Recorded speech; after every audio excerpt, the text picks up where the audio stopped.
Welcome to The Common Bridge, where policy and current events are discussed in a fiercely nonpartisan manner. The host, Richard Helppie, is a philanthropist, entrepreneur, and political analyst who has over 1 million listeners around the world. The Common Bridge is available on Substack.com and draws guests and audiences across the political spectrum. Fred, welcome to The Common Bridge. Our audience likes to know a little bit about our guests, so tell us a little bit. Where did you grow up and what were your early days like? Yeah, I'll give you a real quick sketch on that. I'm Canadian, and I was born and raised in Calgary. Many of your audience will probably know Calgary either through their work or other events. I'm a geologist by my background. I spent quite a bit of time exploring for minerals in the Arctic, in northern Canada, and that was in the late 70s. And that was before and after graduation. So that was kind of my early start out in the field, looking for pounding on rocks and looking for minerals or looking for oil and gas. I became a geologist, petroleum geologist with Amoco, which many of you would also be familiar with. It was an organization based out of Chicago, and I spent my early career in Canada. But then also went to Australia, Houston, and eventually ended up in Chicago. Those are all the energy hotspots. And I understand you are a degreed geologist from the University of Calgary. And you also had postgraduate work in Switzerland? Yes. Yeah, I did my MBA in Switzerland at an institution called IMD in Lausanne, Switzerland. And that was a very interesting opportunity in my life because I was questioning how does this energy business go forward? It seems like we have this unitary product. Seems like we think that that's all there is there. What I wanted to understand was how the rest of the world viewed energy. And I didn't want to stay in the North American bubble with respect to that. I wanted to understand a little bit more about what the world thinks. And so I went to IMD.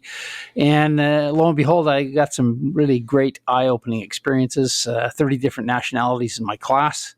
And I spent quite a bit of time in the UK, right as the UK was really embracing both the electrical business change, which was brought on by Margaret Thatcher, the whole deregulation of the electricity business became very exciting to me, and I was trying to figure out how I could plug into that. And renewables were a big part of that change in the UK at the time. So it was an excellent opportunity to just really try to understand the world from a larger perspective. And in fact, in the oil and gas business, we always thought that was the energy business. And of course, electricity was just utilities. Well, I found out that energy is much, much larger and much, much broader than just that. And that was a big part of it. So when I came back from my MBA, I transitioned from petroleum to wind, and that was in the early 90s. I graduated in 91, and I was trying to figure out where in the world to really put my skills in place. I looked at the UK quite a bit, looked at Europe quite a bit, and then I realized that my own backyard was actually probably one of the most interesting places for renewable energy in the world. And it was after a long project of about 6 months, really trying to figure out what energy resource I could really plug myself into. That's when I kind of landed on wind energy. And my understanding with wind, you just can't put up a windmill anyplace, just like you can't put an oil rig someplace because they just don't work. And what did you have to do to figure out where to put those windmills or turbines or whatever you were putting up? Well, wind is a natural resource. Sun is a natural resource, just like oil and gas. And so it really was much of that same mindset of, okay, where do we find the best spots? What can we do to explore for the best spots? And of course, the technology was changing rather rapidly at the time.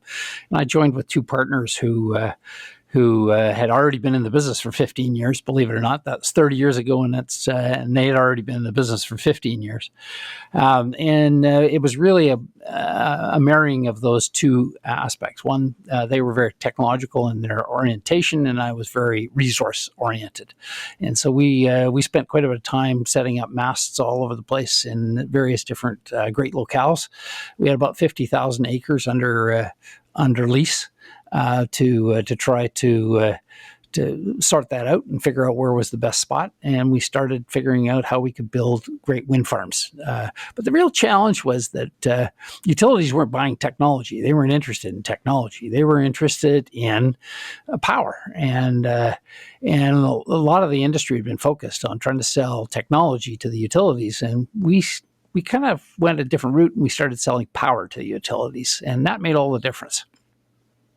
I see. And so you've been involved with decarbonization, with carbon-based fuels, geothermal, I understand, early hydrogen development, wind and solar. And we're going to dig into all those things today. And what is it you're up to today? What's your personal life like, and what's your job like today? Well, I've kind of struck out on another angle of this package, which is how are we going to get to a goal like net zero by 2050, and what's it going to take to get there? And so this is kind of an interesting part of our whole discussion today. And one of the things it's going to take is a lot more interconnection. And so I've been working on trying to figure out how do we create rights of way that deal with all of the social and other issues associated with rights of way and pathways for energy development, and trying to figure out how we develop corridors that we can then use for the next generation of energy transportation. So that's what, and so my day really looks like talking to politicians, talking to energy resource people, talking to experts, all manner of fields from governance to First Nations issues, and it's a pretty exciting and pretty broad-reaching opportunity. But I like the name that you use, the Common Bridge, because that's the way I look at my career. My whole career has been trying to figure out how do we bridge the gaps between various different opportunities and various different ideologies, thought processes, and that's essentially the. I think it's what I can bring to the package is how do we bridge those gaps and how do we bring those together. So I mean. My early career really brings that to the light, and I think that's what I've pursued most of my life. And getting that to market. So I'm glad that we have you on that and colleagues like you. But look, here's what the average person hears. They hear, oh, hey, we're going to have electrification of cars. We're going to have renewable energy. We're going to slap carbon taxes on. And what do they see? They see gasoline prices soaring. They see droughts coming up. They see more severe weather. And they're wondering how all this plays in. And then they're getting these simple answers. Hey, let's quit searching for oil and coal because we have to mine that stuff and refine it and ship it and then burn it. And that just dumps carbons and other pollutants into the atmosphere. Just switch over because, look, we've got abundant renewables. The sun's out. The wind blows. It's renewable, it's free, and it's better than oil from dictators. But look, we know there's a lot more behind the headlines and the slogans. So let's get into some little education and maybe some policy ideas. Fred, in your view, what is the transition to renewables, if that's indeed where we're going? What's it going to look like when we get there or on the way? What when you're in the middle of this every day? Well, let's try and tease that apart a little bit. First of all, energy is really fundamental to our current prosperity. I mean, without energy, our society would be still back in the Stone Age, literally. I think it's created the population explosion that we have. It's the prosperity that we've seen, and it really enters every single part of our life. And, one of the things that I like to use is the analogy that it's from upstream resource exploration right to your toothbrush. There's just every part of our life is affected by this. And it is one of the most capital intensive businesses in the world.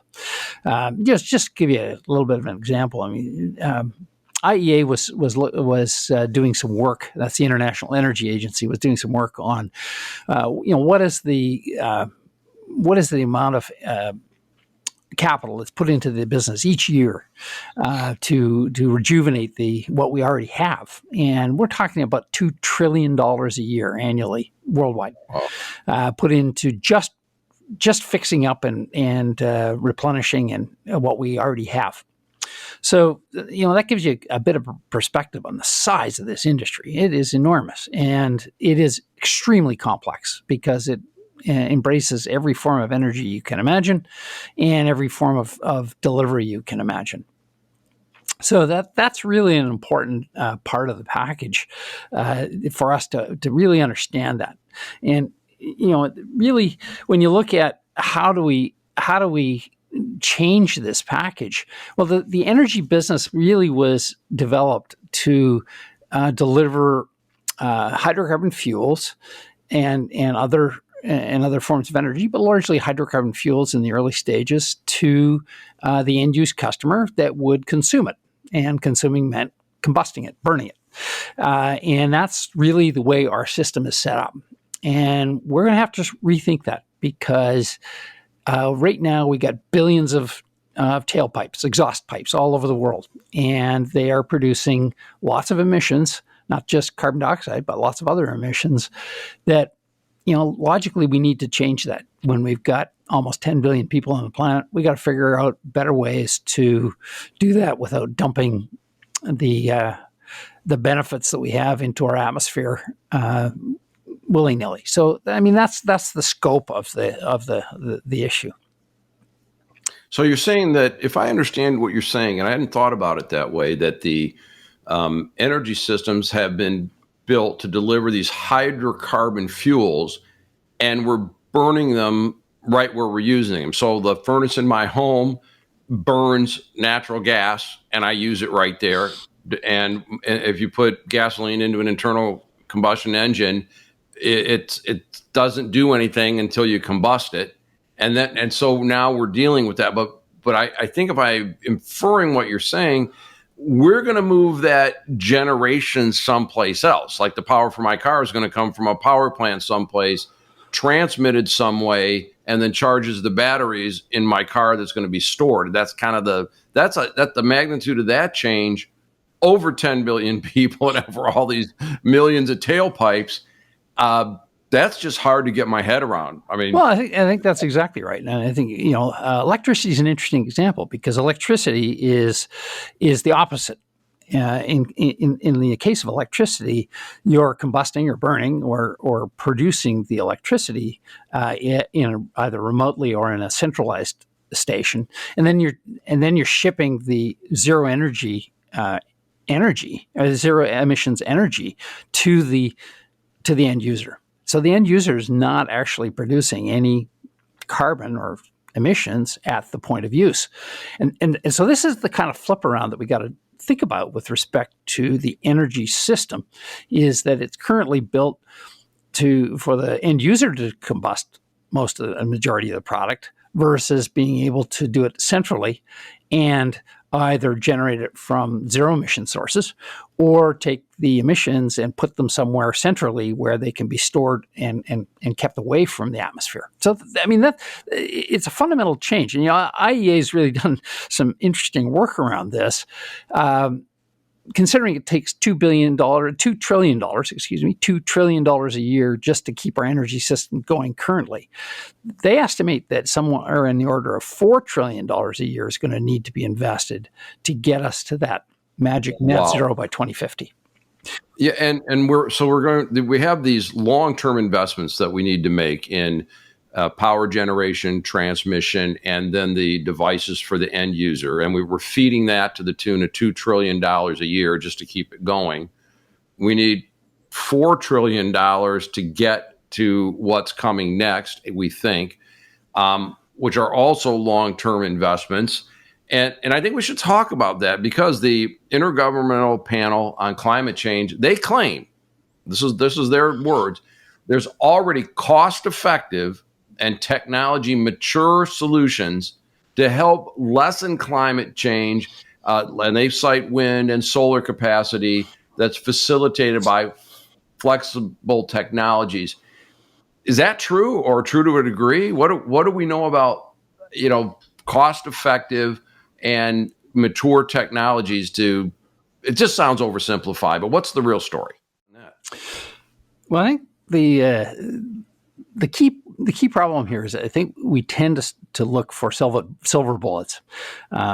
Humanity is that's one of our Achilles heels. I think is that we tend to look for silver bullets. And we tend to think that everything is maybe simpler than we think it is. Let's talk about the energy industry from a point of view of the size and the scale here. We've already alluded to it. It takes about $2 trillion a year just to keep us going as we currently are. And about $4 trillion a year will be needed between now and 2050. That's basically 30 years at $4 trillion a year invested. So let's talk about capital stock. And I'm going to throw that term out because it's a useful one to think about. Because this industry is so capital intensive, it takes people make investments, and they make investments that are going to be 20, 30 years long.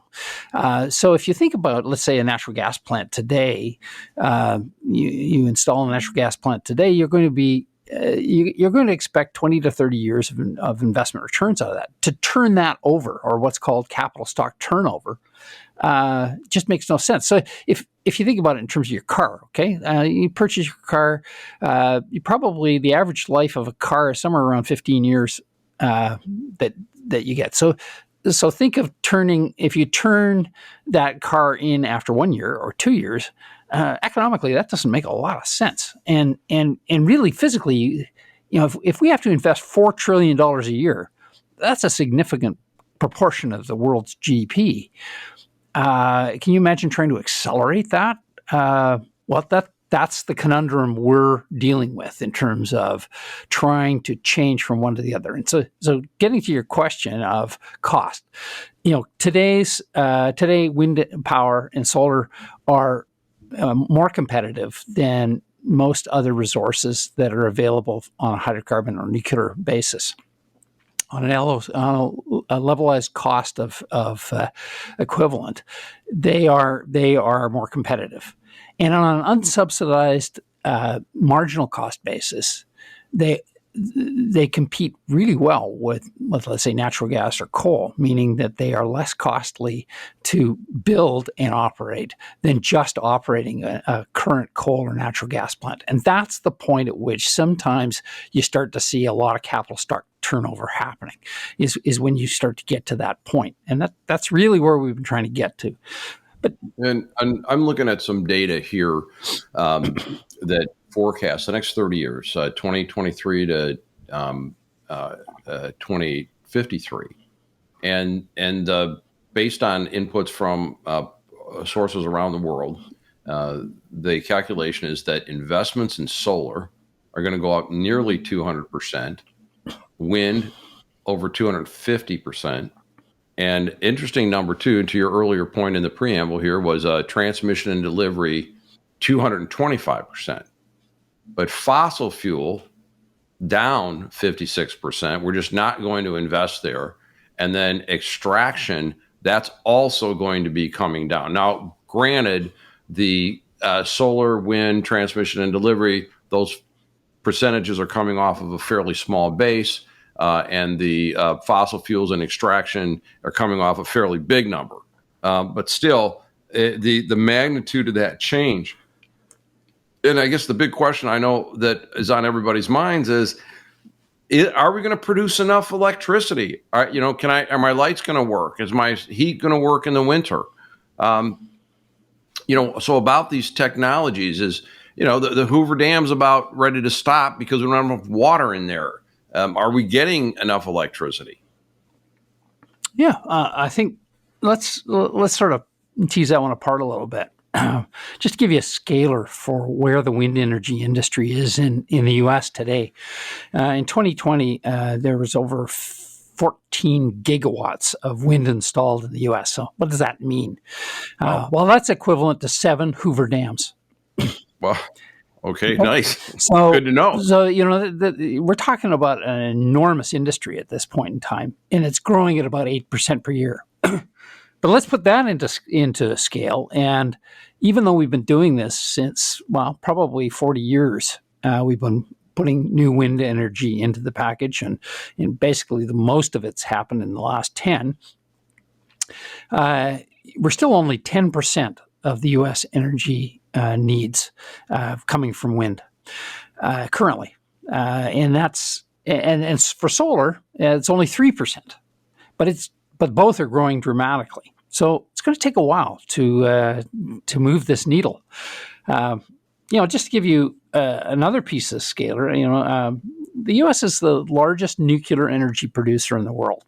You produce more electricity from nuclear energy, and wind now produces almost half of what nuclear energy produces in the United States today. So just to give you an idea, it's already a very big industry. It's already well established, and it's already something that I think can be counted upon as being an excellent resource.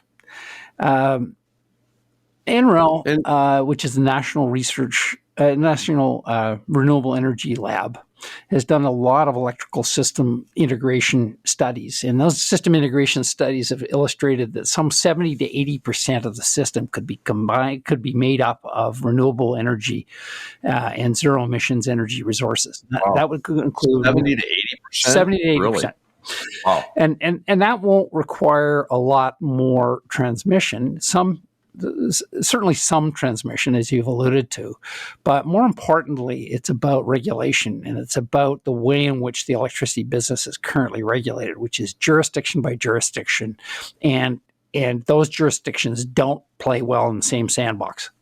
They don't want to take resources from their system and share it with anybody else, and conversely, they don't feel confident that they can depend upon another system to basically help them in the times of need. So essentially, each jurisdiction is built like a little fiefdom that takes care of its own energy needs and very rarely transmits back and forth, other than for commercial reasons or in the case of an extreme emergency. I see. So that is a very interesting aspect of this whole discussion. And I had no idea that these renewables were coming on so strong, albeit from a small base.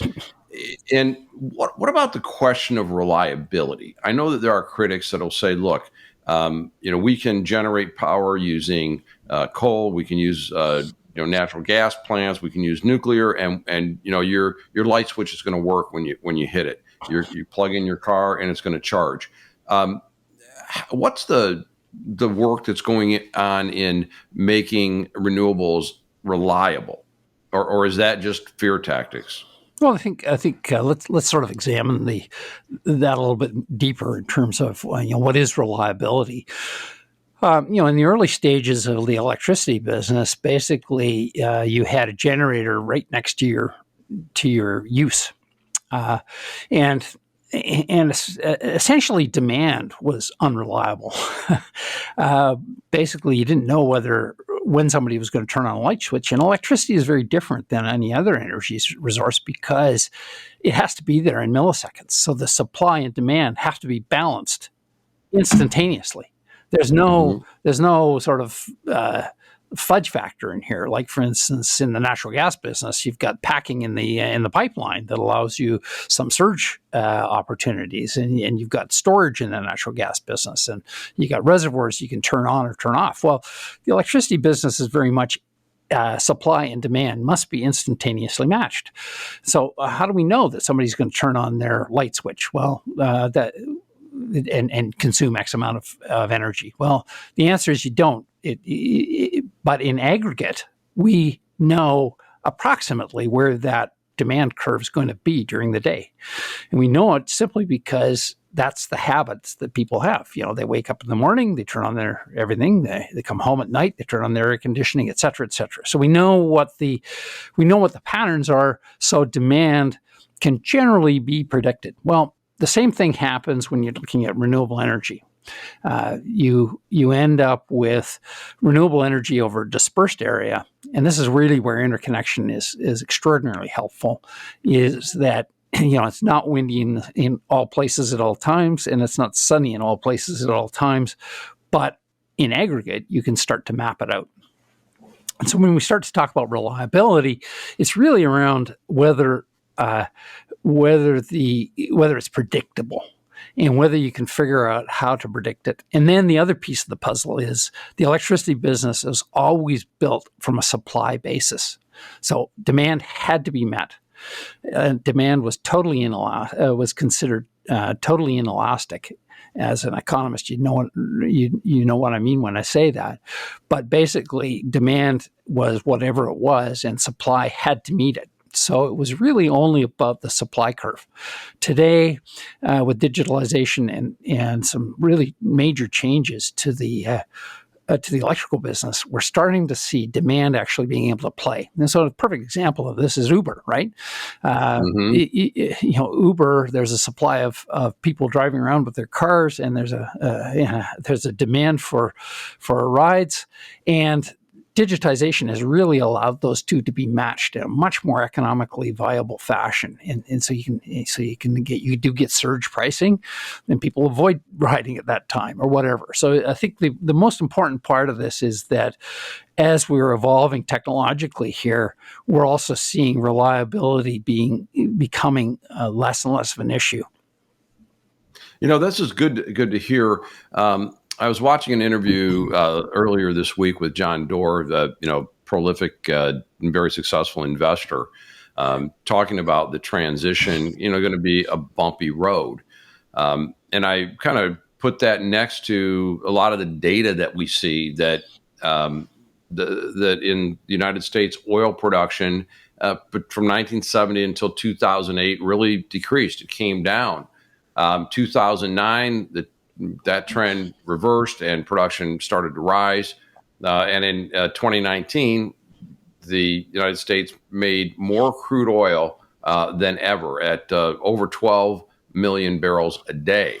And of course, there was fracking and other things involved in Texas and North Dakota, Ohio, elsewhere. And also concurrently that the demand decreased. And we reached the lowest level of imported oil since 1985. And some of those policies, of course, been reversed.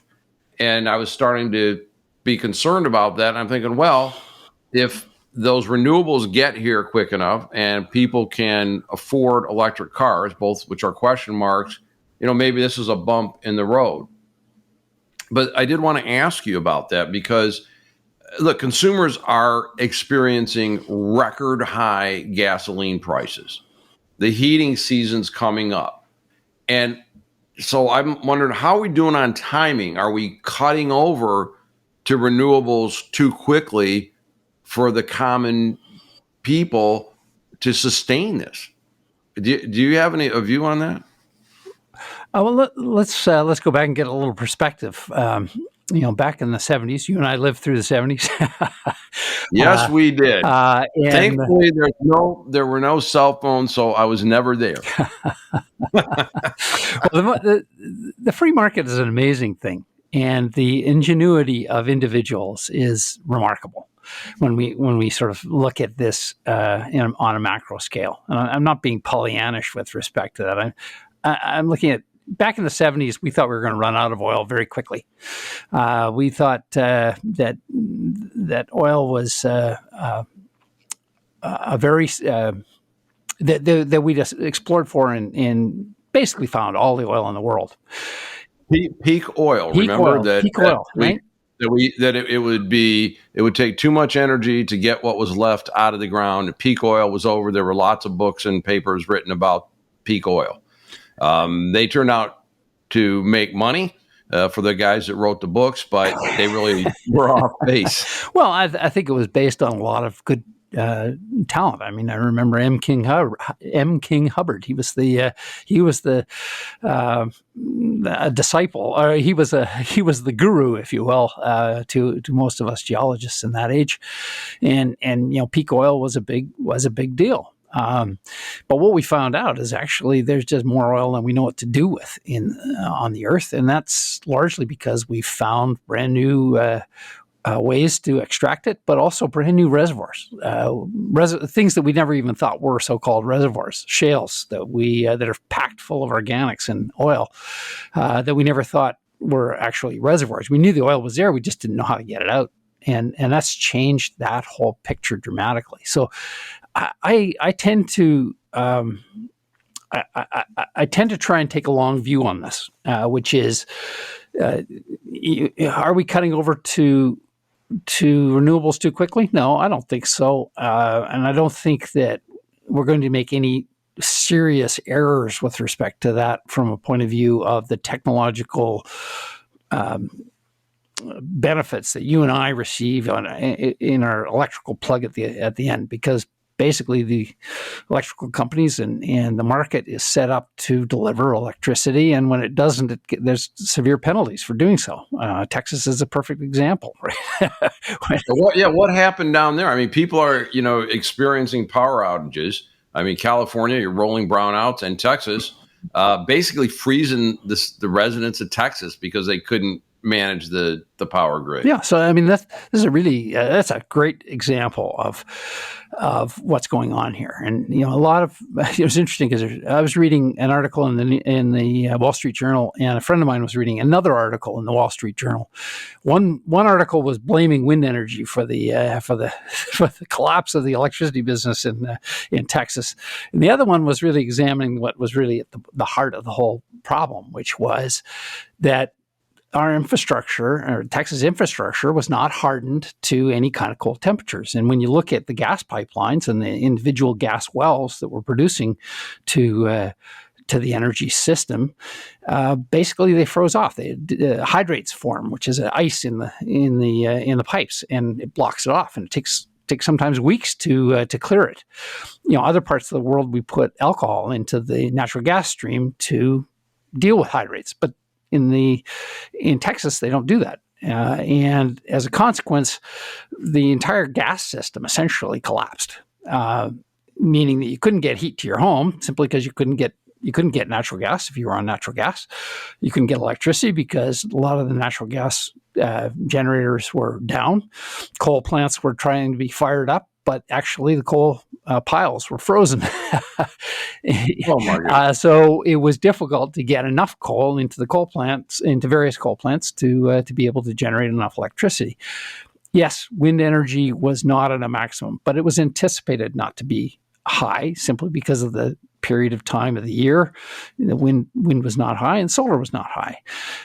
So it was really a failure of the infrastructure, not a failure of any one resource. And I think that's an important thing for people to remember, is that our infrastructure needs to be hardened to many of the challenges that we're going to face as we go forward, either on the hot side or on the cold side. California is another example of that, which I think sadly so many wildfires in California have really created huge disruption for people.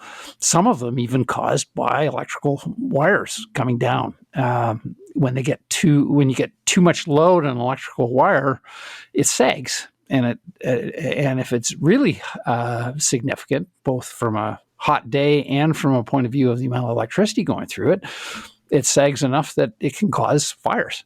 These are the kinds of things that can happen to our infrastructure that lead to rolling blackouts. And in California now, it's almost a precautionary tale in order to try to make sure that they don't create problems with fires. When they have high winds and very hot days, they will shut down various different parts of the system. But that's not the resource. And it's really important to divorce some of this, chatter, if you will, about what's going on, and start to really tease it out and say, how do we make the infrastructure more bulletproof? And Texas is a great example. ERCOT is an island. ERCOT does not do much trading with its surrounding partners, and had they been better interconnected, ERCOT would have probably survived the what happened. ERCOT, that kind of proprietary energy resource Coalition of Texas, something like Well, that. ERCOT is basically the control district of Texas, basically the electricity control district of Texas, and they basically run everything in the Texas electricity system. Which happens in various different regions. PJM, which is on the East Coast, and New York ISO and California ISO, they are control districts. But again, these groups don't generally talk to one another very well in terms of through the interconnection system. And had ERCOT been better interconnected, we probably wouldn't have seen the kind of catastrophe that we did in Texas. Yeah, and Fred, one of the things we're trying to get done on the Common Bridge is to talk about policy, and most of our politics, or maybe not most of it, but too much of it, it's about attacks. The one party attacks the other party and tries to scare people about them, and vice versa. And we talk about frankly nonsense that's not going to make a difference in our lives. I mean, wouldn't it be refreshing if a person running for a state office or a national office said, "Look, I want to do the following things for energy." Kind of would be a better day if we had more computer scientists and geologists serving in the Congress than maybe some of the products out of law school. Lawyers are good, but it's again a failure of our government. But what we try to do on the Common Bridge is to talk about policy, and hopefully people will use that as a means of communicating with those that they elect. Fred, we've talked a lot about the production and the transmission of energy. And, I kind of also think about that global appetite for energy, the demand side, cooling. Emerging markets, you got people are buying air conditioners now as they become, more modern, more industrialized society. Electric vehicles.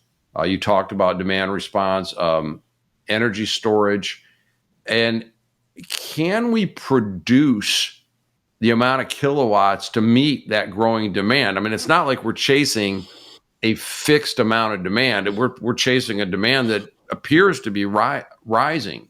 Any insight on that? Well, overall energy demand is actually in the United States has been pretty flat, actually. Overall primary energy demand. It's hard to imagine, but it's been relatively flat over the last several years, and it's and declining in most OECD countries. So, in many ways, I think we do think of energy needs as growing dramatically. Now, one place where it is growing dramatically is in Asia and also in Africa, and those economies definitely are requiring substantially more energy. But even those economies are slowing down in terms of the amount of energy use, and this has been something that's been happening over the last several years. They're still growing, but they're slowing, and a lot of that's being driven by efficiency. A lot of that's being driven by the move to electrification. Electrification is substantially more efficient than primary energy use. Combustion. Probably 60% of combustion goes out in the form of heat and is lost. So electricity and electrification is a really valuable improvement to our energy use. So can we produce enough kilowatt hours? Well, I think that's a really interesting question when you look at, is it just kilowatt hours that we need? If you look at the United States primary energy consumption, it's about 100 quadrillion BTUs annually. Wow. That doesn't mean much, but let's just sort of pick that apart. It's a lot of zeros, okay, that's in there. Let's just pick that apart a little bit because really, when you boil it right down to it, about only about 30% of that is electricity. Fred, it's very comforting to know that we can produce kilowatts for electricity. It's really interesting what those that we elect aren't doing that they should, and that there's a lot more to this than electricity. I know, look, we've only skimmed the surface today, and it sounds like the pathway away from away from hydrocarbons is well underway. Spain, for example, is at 58% of renewables. 18% of that's hydro, 40% wind and solar. But they're still using coal and oil and other hydrocarbons.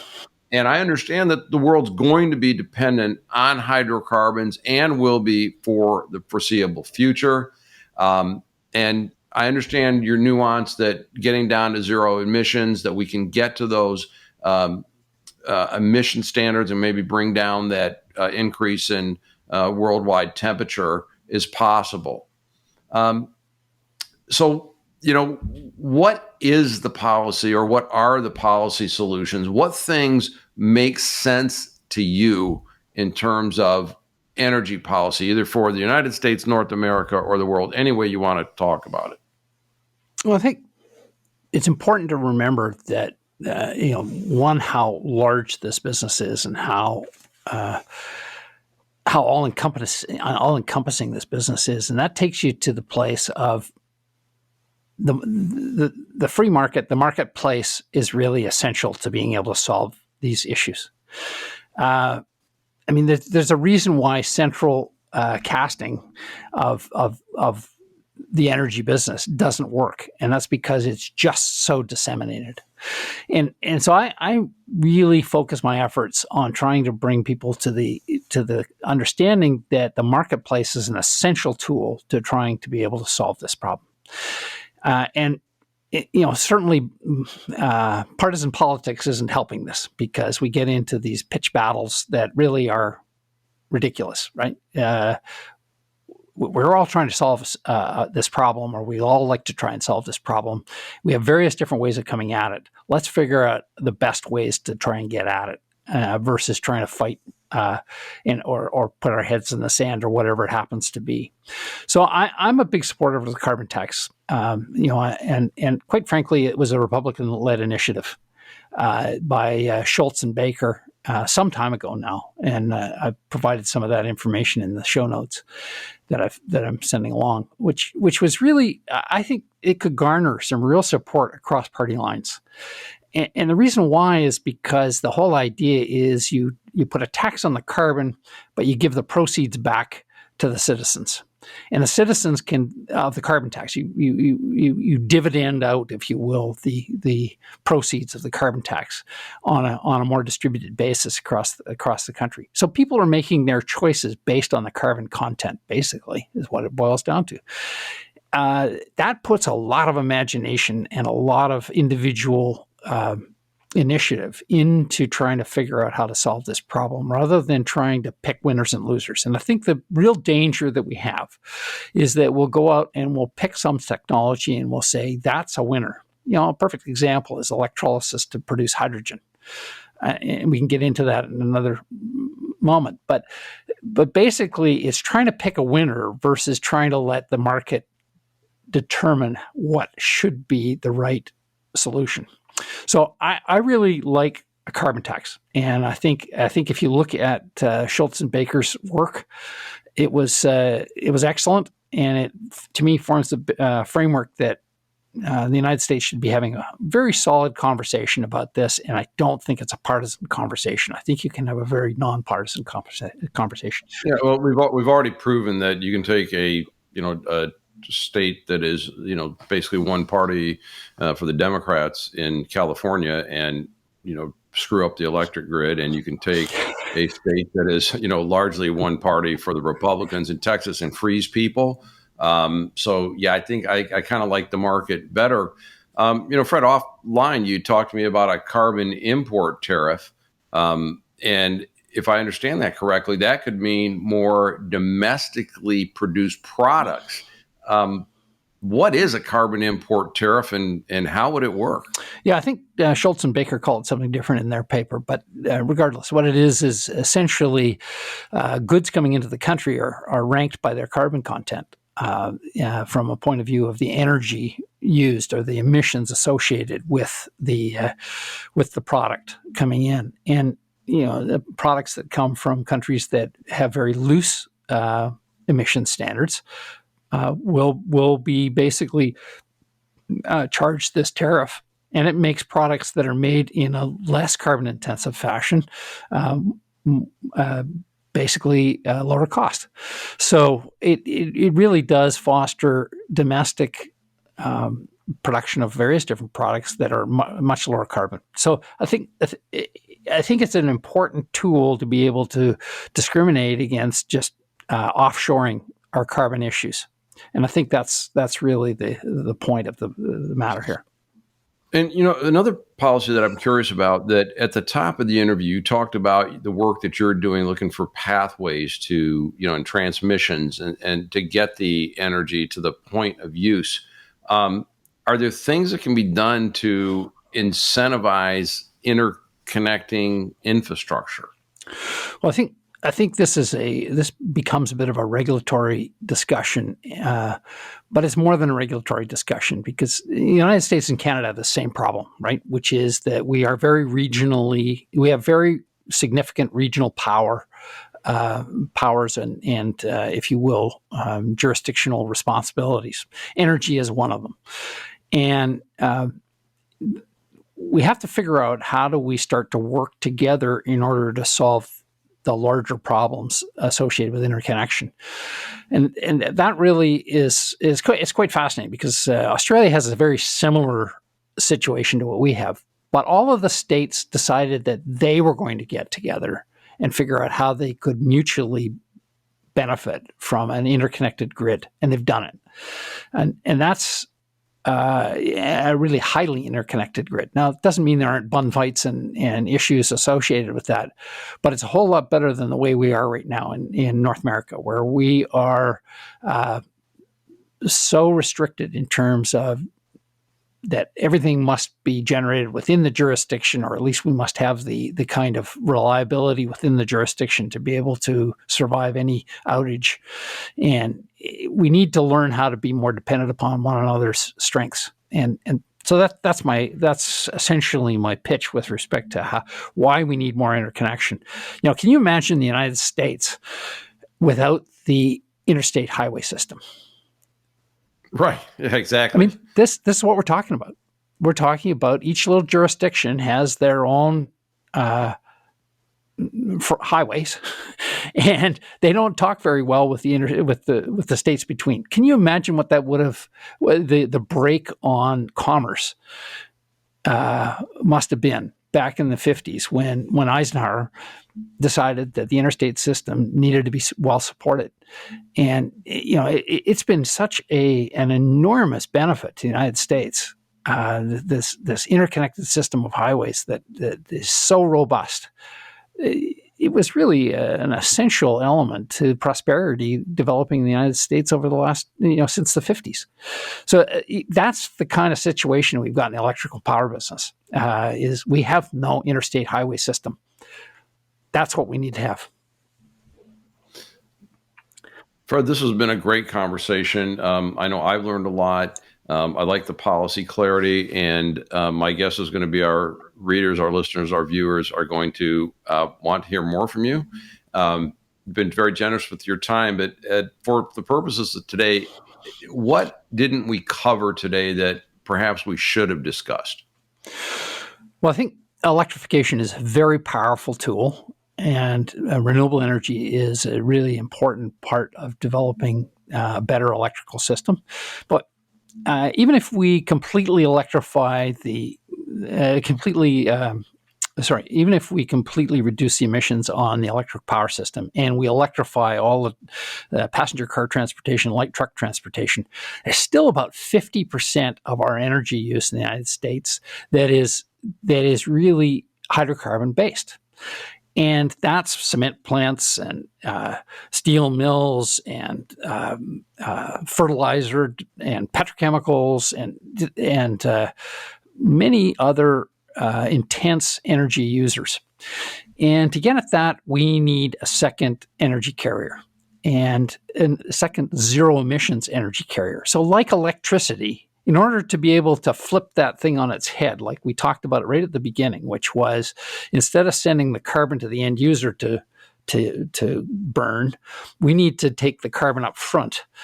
Hydrogen is one of those opportunities that allows us to do for the rest of of our energy system what electricity has done for a significant portion of it. So 50% of the problem still remains, and it's not going to get solved with electricity. So in my view, we need to find that second zero emissions energy carrier, and hydrogen looks like it's pretty good because it can be burned, it can be turned into petrochemicals, and it's right away a precursor for fertilizers, and it provides intense heat for things like cement kilns, etc. So I really think that it's important to delve into that one really deeply and figure out how do we produce hydrogen. And to me, your common bridge is a perfect example. We need to bridge the gap for the petroleum industry into refining their product to a lower carbon fuel at the far end. So in other words, how do we get the petroleum industry to refine the carbon out and just produce energy for that end user that's not covered by electricity? Fred, you know something? I think I'd feel a lot better with you as a Secretary of Energy. That this has been a great conversation. Lots more to talk about in terms of energy, but you've been very informative. I'd like to have you back just to talk about hydrogen and the role there. For the readers, listeners, and viewers of The Common Bridge, we've been visiting with our guest, Fred Gallagher, who's been involved with the energy industry in all forms, and not only the generation, but the transmission, the use, and who has a great balanced view about our policies. Please join us on The Common Bridge and comment at Substack. Please look up The Common Bridge. You can subscribe for free and add your comments to the discussion on podcast outlets, your favorite podcast, Apple, Amazon, Spotify, Buzzsprout, and others, as well as on YouTube TV. And so with our guest, Fred Gallagher, this is Rich Helppie, your host, signing off on The Common Bridge. Thanks for joining us on The Common Bridge. Please subscribe to The Common Bridge on Substack.com, where you can find more interviews, columns, podcasts, video, and other nonpartisan discussions to the problems of today. On Substack, you can access the full archive and bonus columns, podcasts, and interviews for only $5 a month. Please go to Substack.com